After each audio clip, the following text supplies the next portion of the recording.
اپنے معافی ضمیر کی بات کو لوگوں کے سامنے بیان کرے۔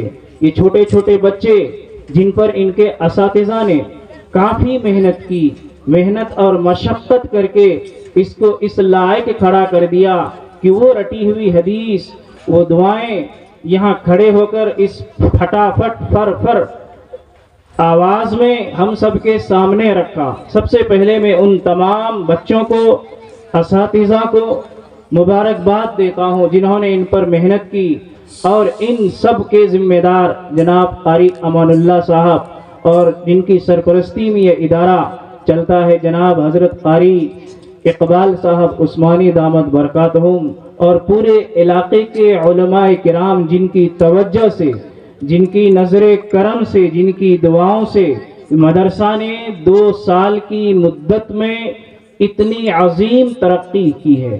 ظاہر میں نہیں دیکھیں، ظاہر میں ابھی یہ مدرسہ کیا ہے، ایک اینٹ رکھا گیا ہے کہ ابراہیم علیہ السلام جب بیت اللہ کی تعمیر کر رہے تھے، جب اینٹ رکھ رہے تھے، وَإِذْ يَرْفَعُ إِبْرَاهِيمُ الْقَوَاعِدَ مِنَ الْبَيْتِ وَإِسْمَاعِيلُ رَبَّنَا تَقَبَّلْ مِنَّا إِنَّكَ أَنْتَ السَّمِيعُ الْعَلِيمُ، کہ ابراہیم علیہ السلام جب بنیاد رکھ رہے تھے بیت اللہ کی، انہوں نے اس بنیاد کے وقت دعائیں کی تھی، اے اللہ اس گھر کو قبول فرما۔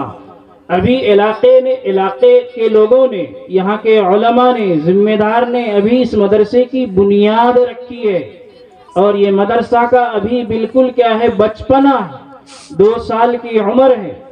یہ مدرسہ بچہ بنے گا، بالغ ہوگا، جوانی آئے گی، اور یہ سلسلہ انشاءاللہ قیامت تک چلتا رہے گا۔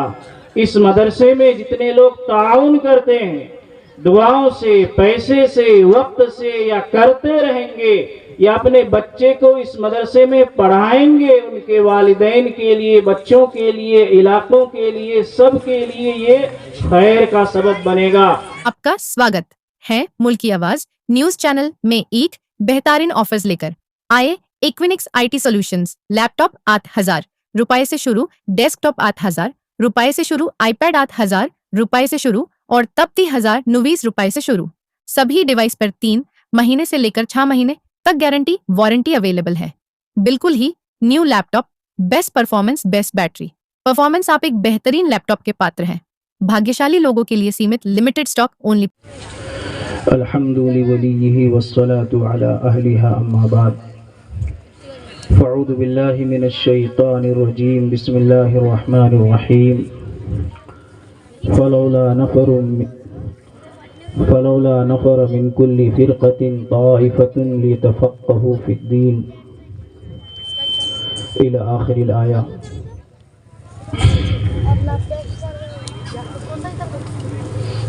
وقال رسول الله صلى الله عليه وسلم الدین النصیحہ، رواہ البخاری۔ صدر محترم حضرت قاری اقبال صاحب عثمانی دامت برکاتہم، محتمم مدرسہ فیض العلوم داپوڑی پونا، و جنرل سیکریٹری جمعیت علماء ہند پمپری چنچوڑ پونا، مدرسے کے محتمم جناب حضرت مولانا قاری امان اللہ صاحب، اور ڈائس پر علاقے اور دور دراز سے آئے ہوئے باصلاحیت علماء کرام، ائمہ اعظام، سامنے بیٹھے ہوئے ہمارے دینی بھائی، اور اس سے پیچھے بیٹھے ہوئے ہماری ماں اور بہنیں، الحمدللہ 2-3 گھنٹے سے آپ لوگ دین کی نسبت پر جمع ہو کر اللہ اس کے رسول کی باتیں سن رہے ہیں اور سنا رہے ہیں۔ یہ مدرسے کا سالانہ پروگرام ہے۔ ہر کمپنی والے، ہر دکان والے اپنے مصنوعات کو مارکیٹ میں پیش کرتے ہیں۔ ہم نے بچوں کا پروگرام سنا، چھوٹے چھوٹے بچے کچھ نعت شریف، کچھ تقاریر، کچھ مکالمہ، کچھ دعائیں، کچھ حدیثیں پڑھ کر آپ کے سامنے سنایا۔ میں سب سے پہلے ان بچوں کو مبارکباد دیتا ہوں کہ انہوں نے ہمت کر کے ہم سامعین کے سامنے دین کی باتیں کھڑے ہو کر کے سنایا۔ میرے بزرگوں، اسٹیج پر کھڑے ہونا اور لوگوں کے سامنے بولنا ہر کسی کے بس کی بات نہیں ہے۔ یہ وہی شخص بول سکتا ہے جس کو اللہ تعالیٰ بولنے کی طاقت، بولنے کا ملکہ عطا فرمائے۔ اللہ تعالیٰ نے سورہ رحمان میں فرمایا، الرحمن علم القرآن خلق الانسان علمہ البیان، کہ رحمان وہ ہے جنہوں نے لوگوں کو قرآن سکھایا، خلق الانسان علمہ البیان، انسان کو پیدا کیا، اس کو قوت گویائی عطا کی تو وہ اپنی دل کی بات، اپنے مافی ضمیر کی بات کو لوگوں کے سامنے بیان کرے۔ یہ چھوٹے چھوٹے بچے جن پر ان کے اساتذہ نے کافی محنت کی، محنت اور مشقت کر کے اس کو اس لائق کھڑا کر دیا کہ وہ رٹی ہوئی حدیث، وہ دعائیں یہاں کھڑے ہو کر اس پھٹافٹ فر آواز میں ہم سب کے سامنے رکھا۔ سب سے پہلے میں ان تمام بچوں کو، اساتذہ کو مبارکباد دیتا ہوں جنہوں نے ان پر محنت کی، اور ان سب کے ذمہ دار جناب قاری امان اللہ صاحب، اور جن کی سرپرستی میں یہ ادارہ چلتا ہے جناب حضرت قاری اقبال صاحب عثمانی دامت برکاتہم، اور پورے علاقے کے علماء کرام جن کی توجہ سے، جن کی نظر کرم سے، جن کی دعاؤں سے مدرسہ نے 2 سال کی مدت میں اتنی عظیم ترقی کی ہے۔ ظاہر میں نہیں دیکھیں، ظاہر میں ابھی یہ مدرسہ کیا ہے، ایک اینٹ رکھا گیا ہے کہ ابراہیم علیہ السلام جب بیت اللہ کی تعمیر کر رہے تھے، جب اینٹ رکھ رہے تھے، وَإِذْ يَرْفَعُ إِبْرَاهِيمُ الْقَوَاعِدَ مِنَ الْبَيْتِ وَإِسْمَاعِيلُ رَبَّنَا تَقَبَّلْ مِنَّا إِنَّكَ أَنْتَ السَّمِيعُ الْعَلِيمُ، کہ ابراہیم علیہ السلام جب بنیاد رکھ رہے تھے بیت اللہ کی، انہوں نے اس بنیاد کے وقت دعائیں کی تھی، اے اللہ اس گھر کو قبول فرما۔ ابھی علاقے کے لوگوں نے، یہاں کے علماء نے، ذمہ دار نے ابھی اس مدرسے کی بنیاد رکھی ہے، اور یہ مدرسہ کا ابھی بالکل کیا ہے، بچپنا ہے، 2 سال کی عمر ہے۔ یہ مدرسہ بچہ بنے گا، بالغ ہوگا، جوانی آئے گی، اور یہ سلسلہ انشاءاللہ قیامت تک چلتا رہے گا۔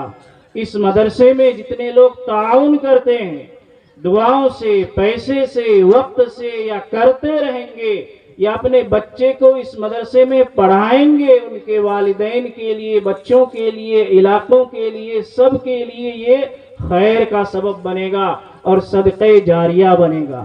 بہرحال ہم مدرسے کی نسبت پر اور دین کی نسبت پر یہاں جمع ہوئے ہیں، ورنہ کوئی کسی کو زبردستی نہیں لایا ہے کہ چلو بھائی چلنا ہے، یا پیسے کی لالچ میں نہیں آیا کہ جلسے سننے جانا ہے، 500 روپے ملے گا۔ ہمارا یہاں آنا دور سے، آپ کا الگ الگ علاقے سے یہاں آنا صرف آپ صلی اللہ علیہ وسلم کی محبت کی وجہ سے ہوا ہے کہ مدرسہ ہے، مدرسے میں قرآن کی بات ہوگی، شریعت کی بات ہوگی، دین کی نسبت کی بات ہوگی، جس دین کو لے کر حضور اکرم صلی اللہ علیہ وسلم آج سے 1400 سال پہلے غار حرا سے سب سے پہلے اپنی بیوی حضرت خدیجہ رضی اللہ تعالی عنہ کے پاس آئے تھے۔ جب غار حرا میں حضور اکرم صلی اللہ علیہ وسلم پر وحی نازل ہوئی اور کہا اقرا پڑھو، پڑھیے، حضور نے کہا ما انا قاری، میں پڑھا ہوا نہیں ہوں۔ تو مدرسے میں پڑھنا اور پڑھانا ہوتا ہے، تو میں پڑھا ہوا نہیں ہوں۔ بہت لمبا واقعہ ہے، میں جن واقعات کو بیان کر رہا ہوں ہمارے علماء ان کو جانتے ہیں، وہ بھی ہم سے اچھے بیان کر سکتے ہیں، لیکن ایک قسم کا ماحول ہے کہ بستی میں باہر کے لوگ کو لایا جائے، باہر کے علماء کو، تاکہ ان کی سنا جائے، کیونکہ بستی والے مقامی علماء کو سنتے رہتے ہیں، وہ اچھے سے اچھے مقرر ہیں، بیان کر سکتے ہیں۔ بہرحال تو کہا میں پڑھا ہوا نہیں ہوں۔ اس خدا کے پیغام کو جس خدا نے کہا پڑھو، تو اس نے پڑھنا شروع کیا، اقرا پڑھیے، اس خدا کے نام سے جس نے پیدا کیا، علم الانسان ما لم یعلم تک جب انسان پڑھے گا، اللہ تعالیٰ اس کو ایسی ایسی چیزوں کا علم عطا فرمائے گا کہ جو وہ نہیں جانتا۔ یہ 2-4-5 آیتیں لے کر حضرت خدیجہ رضی اللہ تعالی عنہا کے پاس آپ تشریف لائے، پورا واقعہ بیان فرمایا تو حضرت خدیجہ نے کہا، حضور نے کہا یا خدیجہ اخاف علی نفسی، مجھے اپنی جان کی فکر ہے کہیں میں مر نہ جاؤں۔ جب پورا واقعہ اپنے غار حرا کا بیان فرمایا تو حضرت خدیجہ نے کہا کلا، اللہ آپ کو ضائع بالکل نہیں کرے گا، انک لتصل الرحم، چونکہ آپ صلہ رحمی کرتے ہیں، آپ لوگوں کی مدد کرتے ہیں، آپ مصیبت ناگہانی پر لوگوں کی امداد کرتے ہیں، آپ مہمان نوازی کرتے ہیں، یتیموں کا بوجھ اپنے سر پر لیتے ہیں، بے سہارا لوگوں کو اپنے سر پہ اٹھاتے ہیں۔ چند ایسی صفات امام بخاری نے بخاری کے دوسرے صفحے پر ان کو کیا کیا ہے، بیان کیا ہے۔ بہرحال وہ پیغام جو غار حرا سے لے کر آپ صلی اللہ علیہ وسلم آئے، حضرت خدیجہ کو سنایا۔ حضرت خدیجہ نے اپنا یہ پیغام سن کر کہا مجھے تو کچھ سمجھ میں نہیں آیا۔ انہوں نے اپنے چچا ورقہ بن نوفل کے پاس لے گیا جو ایک عیسائی عالم تھا۔ انہوں نے پورے واقعہ کو سن کر کہا اے محمد، اللہ کی قسم آپ خدا کے نبی ہیں، کاش کہ میں اس وقت زندہ ہوتا جب آپ کو قوم آپ کے اسی شہر مکہ سے نکالے گا۔ چنانچہ اس وحی کے بعد 3 سال تک کوئی وحی نہیں آئی، اس کو زمان فطرت کہتے ہیں۔ 3 سال کے بعد آپ اسی غار میں یا مکہ کے کسی علاقے میں تھے، حضرت جبرائیل علیہ السلام تشریف لائے اور اپنے پوری وجود کے ساتھ، جس کے 600 پر تھے، حدیث میں آتا ہے سد الافق، وہ پوری فضا کو، پورے آسمان کو گھیر رکھا تھا ان کی پریں۔ آپ صلی اللہ علیہ وسلم ان کو دیکھ کر تھوڑے دل میں خوف آیا، پھر گھر آئے اور حضرت خدیجہ کو کہا زملونی مجھے چادر اڑاؤ، مجھے خوف آ رہا ہے۔ اس کے بعد قرآن کریم کی ایک دوسری آیت نازل ہوئی، یا ایھا المدثر قم فانذر وربک فکبر، اے کالی کملی اڑنے والے آپ کھڑے ہو جائیے، اللہ کی بڑائی بیان کریے اور لوگوں کو اللہ کے عذاب سے ڈرائیے، گندگی سے دور رہیے۔ چند آیتیں نازل ہوئی، یہ دوسری صورت تھی۔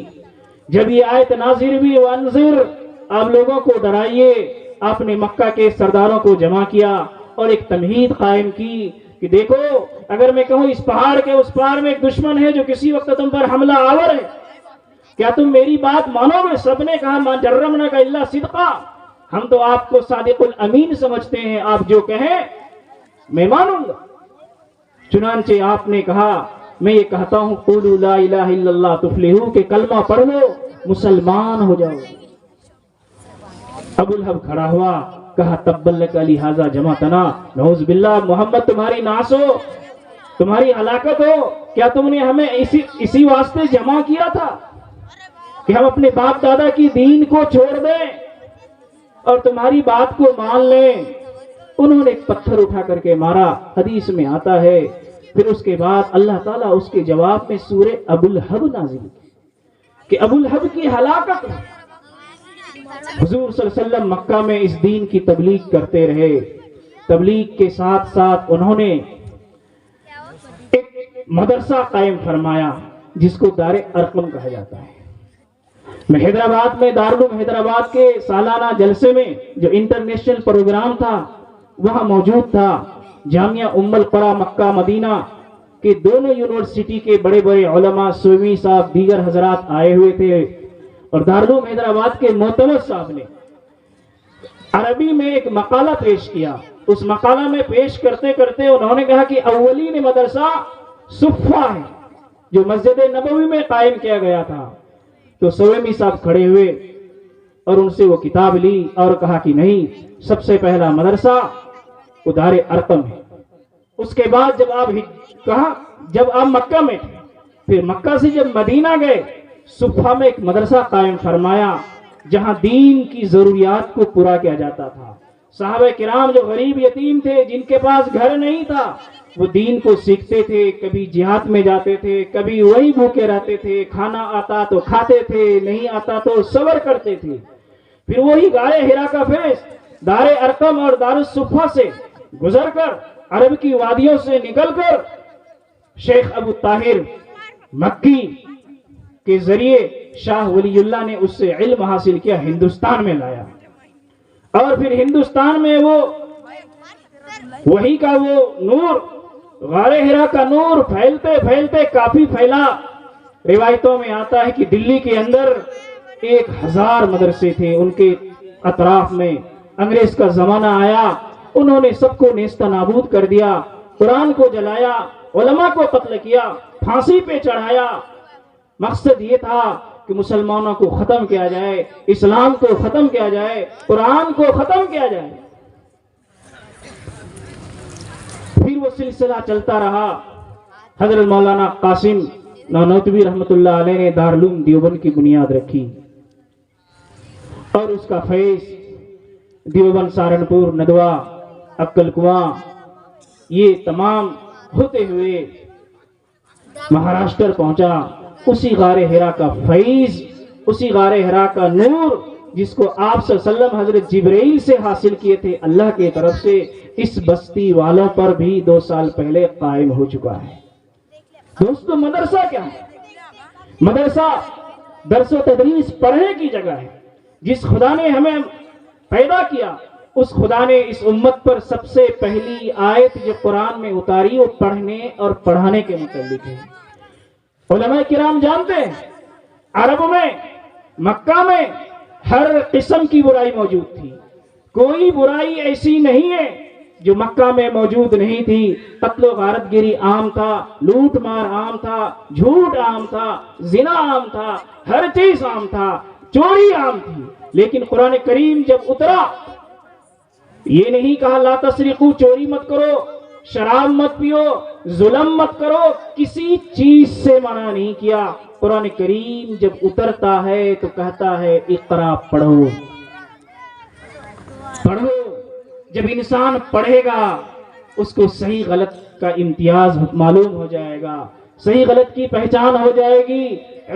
علم کی آیت اتری، علم ایک نور ہے، جب علم آئے گا جہالت ختم ہوگی، جب علم آئے گا ناانصافی ختم ہوگی، جب علم آئے گا ایک دوسرے کے حقوق کو جانیں گے، جب علم آئے گا تو اس کے ذریعے سے لوگوں میں انصاف قائم ہوگی، انسان کو پتا چلے گا حلال کیا ہے، حرام کیا ہے، صحیح کیا ہے، غلط کیا ہے، بیوی کا حق کیا ہے، بچے کا حق کیا ہے، پڑوسیوں کا حق کیا ہے، چھوٹے کا حق کیا ہے، بہنوں کا حق کیا ہے، رشتہ داروں کا حق کیا ہے، شہر میں رہنے والے کا کیا حق ہے، جانور کا کیا حق ہے، ہر انسان کے اور جانور کے کیا کیا حق ہیں، وہ پڑھنے سے پتا چلے گا۔ تو یہ مدارس اور مکاتب ہمارے ایمان کے کیا ہے، تحفظ کی کیا ہے، ضامن ہے۔ ہم اپنے ایمان کو بچانا ہے تو ہمیں مدرسے میں اپنے بچوں کو ڈالنا پڑے گا، اپنی نسل کو ڈالنا پڑے گا۔ آج فتنے کا دور ہے، ہمارے ایمان کی قیمت لگائی جا رہی ہے، 5 لاکھ لے لو، 10 لاکھ لے لو اور آ جاؤ، گھر واپسی کر لو۔ دوستو، حضور اکرم صلی اللہ علیہ وسلم نے بخاری میں ارشاد فرمایا، امام بخاری نے اس حدیث کو نقل فرمایا کہ زمانہ ایسا آئے گا کہ لوگ صبح کے وقت مومن رہے گا، شام تک کافر ہو جائے گا، شام کو مومن ہوگا، صبح تک کافر ہو جائے گا۔ اور وہ دور آ رہا ہے کہ لوگ سنتے ہیں کہ فلاں شخص مرتد ہو گیا، وہ اس کے ساتھ چلا گیا، وہ اس کو لے کے آ گیا، دین بیچ لیا، کوئی قادیانی بن جاتا ہے، کوئی شکیلیت، کوئی محدودیت، کوئی عیسیٰ بن مریم کا دعویٰ کرتا ہے۔ تو ان تمام فتنے سے اگر بچنا ہے تو ہمیں مدارس میں اپنے بچوں کو ڈال کر یا خود داخلہ کر کے ان تمام علوم کو حاصل کیا جا سکتا ہے، تو ہی ہم فتنے سے بچ سکتے ہیں۔ تو مدرسہ یہ کیا ہے؟ دین کے قلعے ہیں، اسلام کے قلعے ہیں۔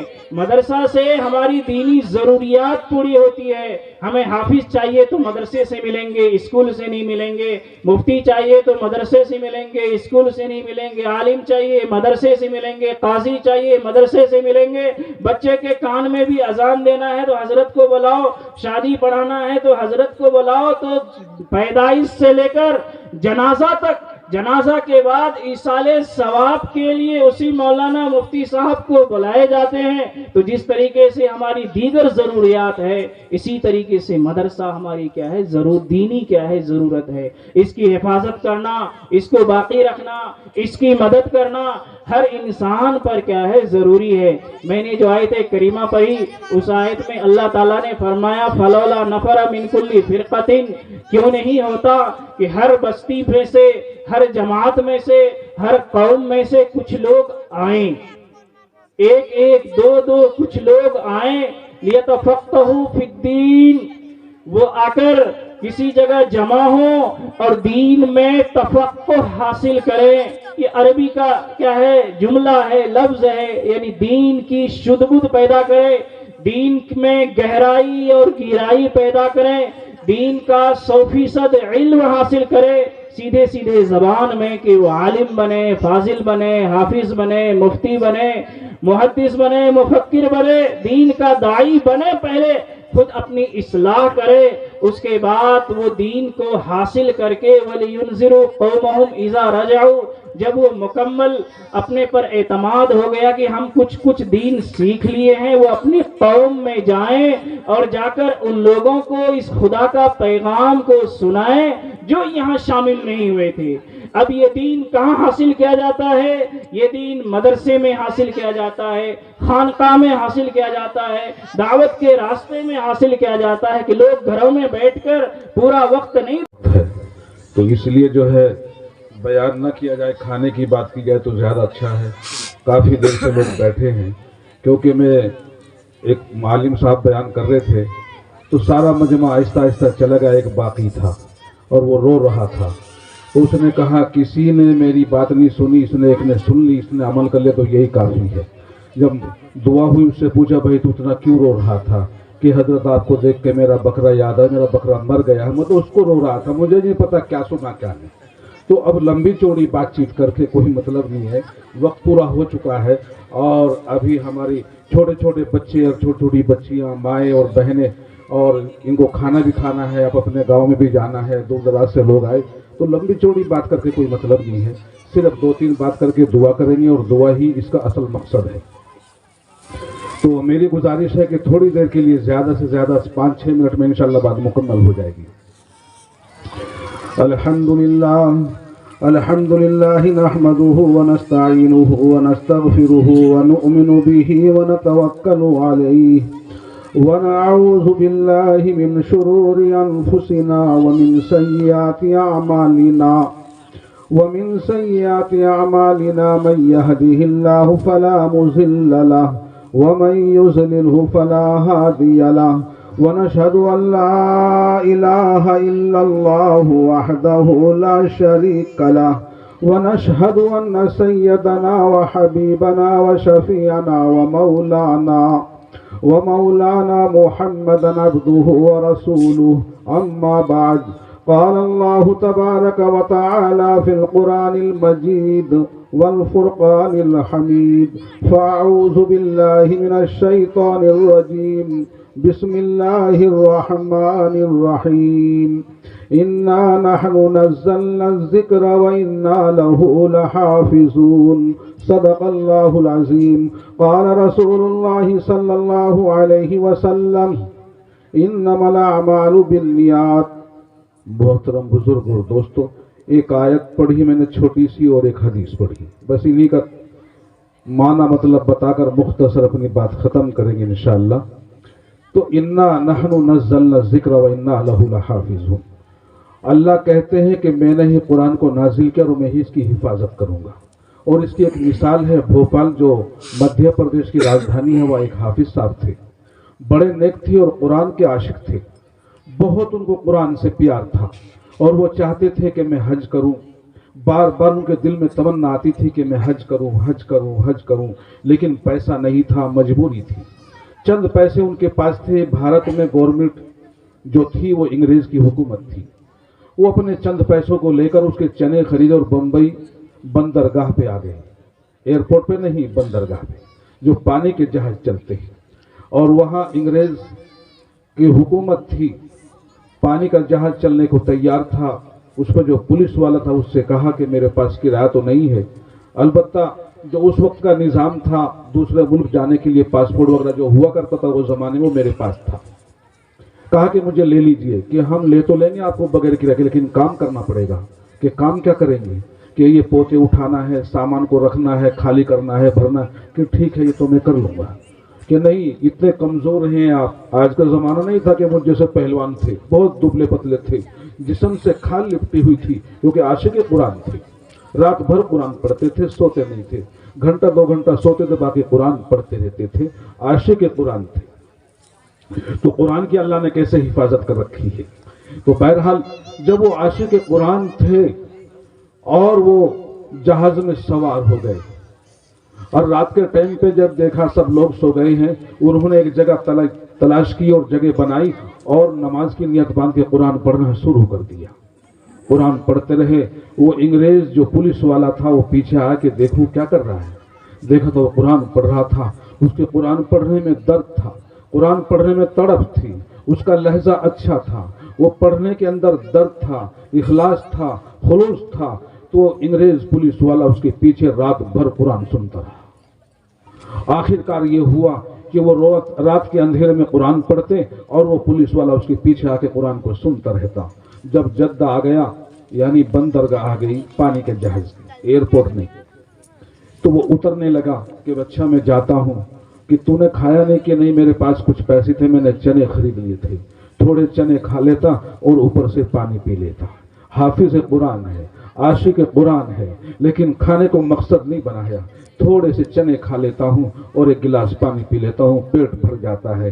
زیادہ کھانے سے سستی آئے گی، قرآن پڑھنا نہیں آئے گا، اس لیے تھوڑا سے کھاتا ہوں. اور میرے پاس پیسے بھی تو زیادہ نہیں تھے، اس میں کھانا نہیں کھا سکتا تھا. جب وہ اتر کے چلنے لگے، وہ انگریز پولیس والے نے کہا اب تم اکیلے کہاں جاؤ گے؟ کہ حج کرنے. کہ تمہارا قرآن سنتا رہا اور مجھے بھی ساتھ میں لے چلو اور پڑھا دو لا الہ الا اللہ محمد رسول اللہ. یہ حافظ قرآن کا قرآن سن کر اس نے دعوت نہیں دی، تشکیل نہیں دی، اسے کچھ ہدیہ نہیں دیا، بلکہ قرآن کو سچے دل سے پڑھا. اور وہ عاشق رسول اس کے ساتھ وہ انگریز پولیس والا بھی ہو گیا اور کلمہ پڑھ کے مسلمان ہو گیا، اور دونوں نے حج ساتھ میں کیا. دعا کیجئے کہ اللہ ہم کو عاشق قرآن بنائے اور ایسے قرآن پڑھنے والا بنائے. آمین ثم آمین. یہ قرآن کی بات ہو گئی. دوسری میں نے ایک حدیث پڑھی ہے کہ اللہ نے کہا ہے کہ میں نے یہ قرآن کو نازل کیا اور میں ہی اس کی حفاظت کر رہا ہوں. یہ تو معصوم بچوں کے دلوں میں قرآن اتنا ہے، پوری دنیا میں اتنے حافظ کہیں نہیں جتنے بھارت میں حافظ قرآن ہیں. اللہ کا فضل ہے، پوری دنیا میں اتنے مدارس نہیں ہیں جتنے مدارس بھارت کے اندر موجود ہیں. بہرحال ایک حدیث پڑھی، نوشیروان بادشاہ جو سعودی کا بادشاہ تھا، وہ شکار کھیلنے جنگل میں چلا گیا. جنگل میں جانے کے بعد شکار کے پیچھے پولیس والے بھاگے جو اس کے باڈی گارڈ تھے. نوشیروان الگ رہ گیا، پولیس والے الگ چلے گئے. گرمی کا دور تھا، دھوپکالا تھا، شدت کی گرمی پڑ رہی تھی. اب ایسے دور میں اس نے کیا کیا کہ پانی کی پیاس لگی تو پانی کو تلاش کیا. اب پانی تو جو پولیس والوں کے پاس تھا، اس کی جو باڈی گارڈ تھے، نہ کہ بادشاہ کے پاس تھا. لیکن بادشاہ جب شکار کھیلتے تو تاج نہیں پہنتے، اس لیے کوئی پہچان نہیں پاتا کہ یہ بادشاہ ہے. تو جب پانی کی پیاس بہت لگی تو وہ ایک باغیچہ نظر آیا، ملا نظر آیا. وہ پانی کے پاس چلا گیا. پانی کے پاس جانے کے بعد اس نے مالی سے کہا کہ میں ایک مسافر ہوں، بھٹکا ہوا راستہ بھٹک گیا ہوں، ایک گلاس پانی پلا دو تو بڑا شکر گزار بنوں. اس نے کہا ایک گلاس کی کیا بات کرتے ہیں، 2 گلاس پلا دو، بیٹھو. اس کو بٹھایا بڑے ادب سے اور ایک انار کے پیڑ سے ایک انار توڑا، جوس نکالا اور مسافر کو دیا. مسافر نے پیا اور پینے کے بعد میں دل میں نیت کی اس نے، یار تو اپنے زمانے کا بادشاہ ہے، لیکن اتنا اچھا جوس تو نے زندگی میں کبھی نہیں پیا. اب یہاں سے جاؤں گا تو پہلے فوج لے کر اس باغ کے اوپر قبضہ کروں گا. نیت کیا تھی؟ ایک گلاس پانی پلا دو تو بڑا شکر گزار بنوں. اور جب اللہ نے بجائے پانی کے جوس پلا تو نیت میں فتور آ گیا کہ یہاں سے جاؤں گا تو فوج لے کر اس باغ پر قبضہ کروں گا. نیت بدل گئی. جیسے نیت بدلی اللہ نے اپنا فیصلہ بدل دیا. انما الاعمال بالنیات، فیصلہ بدل گیا. پھر اس نے کہا مسافر آدمی ہوں، راستہ بھٹک گیا ہوں، چل رہا ہوں، ایک گلاس اور پلا دو. ایک گلاس اور لا کے دیا. وہی انار ہے، وہی جھاڑ ہے، وہی پینے والا، وہی پلانے والا، لیکن ذائقہ بدل گیا. کہا ہے مالی یہ گلاس جو تم نے دیا ہے بڑا کڑوا ہے. کہا کہ مشاہدے کے طور پہ کہتا ہوں، تجربے کے طور پہ کہتا ہوں کہ اس علاقے کا جو بادشاہ اس کی نیت بدل گئی، اس لیے اللہ نے فلوق ذائقے کو بدل ڈالا. کہ تجربے کے طور پہ کہتا ہوں، خدائی دعویٰ نہیں کرتا۔ کہا کہ اچھا، تو فضائل اعمال میں بھی لکھا ہے اور بڑی کتابوں میں بھی لکھا ہے کہ 3 آدمی کی توبہ بہت جلد قبول ہوتی ہے۔ ان 3 میں ایک وہ بھی ہے جو عادل بادشاہ ہو۔ تو یہ عادل تو تھا، انصاف کرنے والا تھا، تو اس نے فوراً توبہ کی، دل ہی دل میں کہ اللہ اگر میرے اتنی نیت بدلنے سے اتنا ذائقہ بدلتا ہے اور ایسے حالات ہوتے تو میں توبہ کرتا ہوں، زندگی میں کبھی ایسا نہیں کروں گا۔ تو پھر وہ چلا گیا۔ پھر اس نے کہا کہ مالی چلتا ہوں، ایک گلاس اور پلا دو۔ اس نے وہی انار پہ سے، وہ جھاڑ پہ سے انار توڑا، پھر اس کو پیش کیا، تو پہلے نمبر پہ جو گلاس پیا تھا اس سے بھی اچھا ذائقہ اس کا تھا۔ تو اس نے کہا اے مالی تو نے کیا کیا؟ پہلے نمبر کا جو گلاس تھا اس سے بہتر یہ جوس ہے۔ کہا تجربے کے طور پہ کہتا ہوں، مشاہدے کے طور پہ کہتا ہوں کہ اس علاقے کا جو بادشاہ اس نے توبہ کر لی اور توبہ قبول ہو گئی، اس لیے اللہ نے پھلوں کے ذائقے کو واپس کر دیا۔ میرے محترم بزرگوں اور دوستوں، اسٹیج پر تمام علماء بیٹھے ہیں، حفاظ بیٹھے ہیں، ان کے سینوں میں حدیثیں ہیں، قرآن ہے۔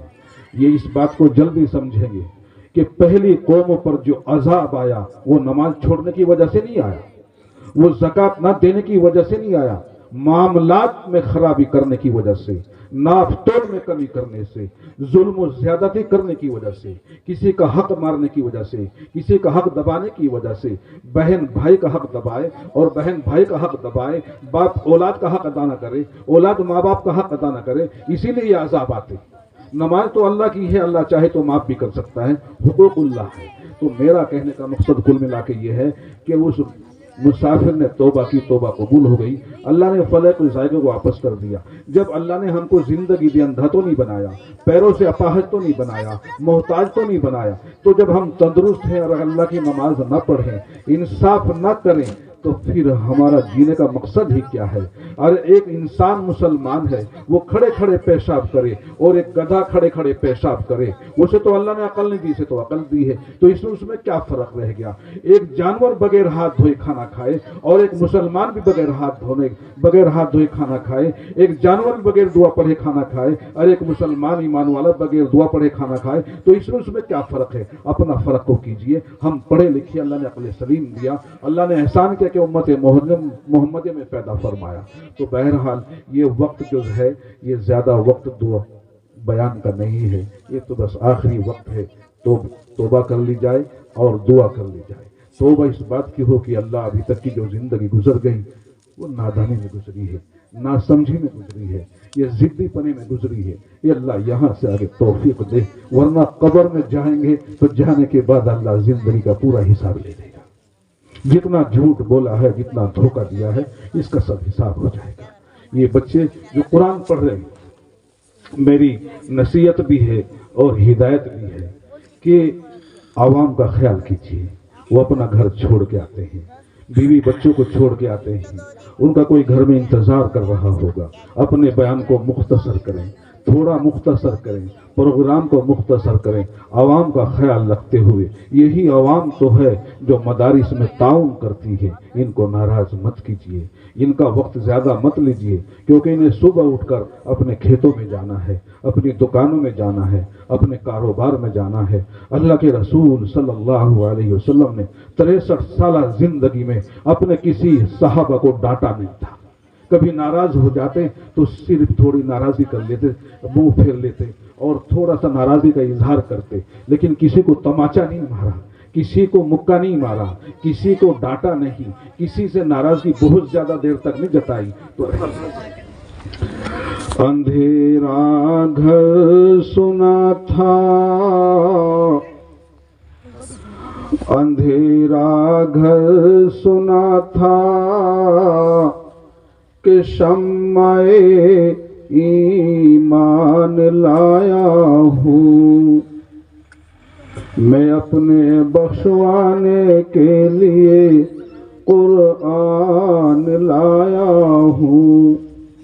تو بخشوانے کے لیے قرآن جب لائیں، جب قرآن پڑھیں گے، اگر قرآن پڑھیں گے اس پہ ہماری محنت نہیں لگی۔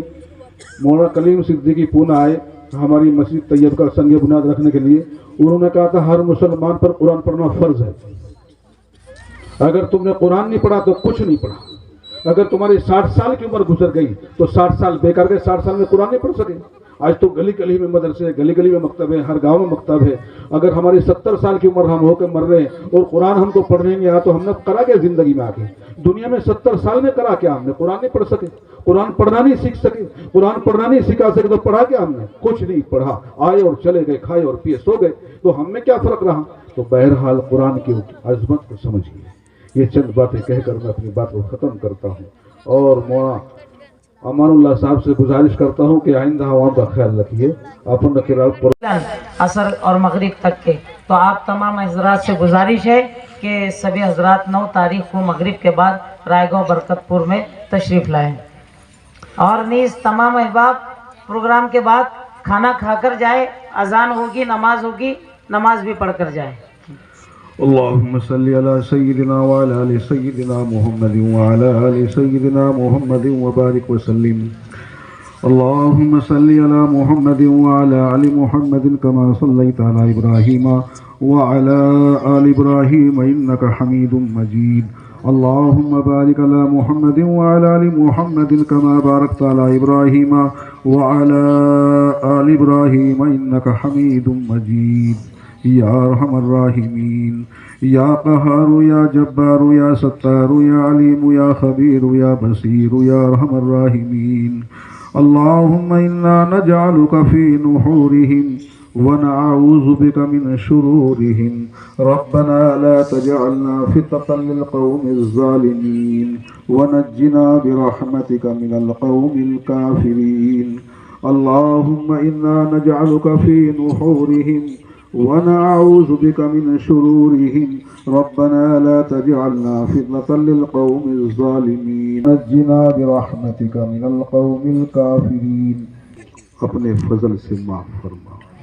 یہ اللہ یہ چھوٹا سا مجمع اور اسٹیج پر یہ علماء کا مجمع، یہ اللہ ان سب کو اپنے دین کے لیے بے انتہا قبول فرما.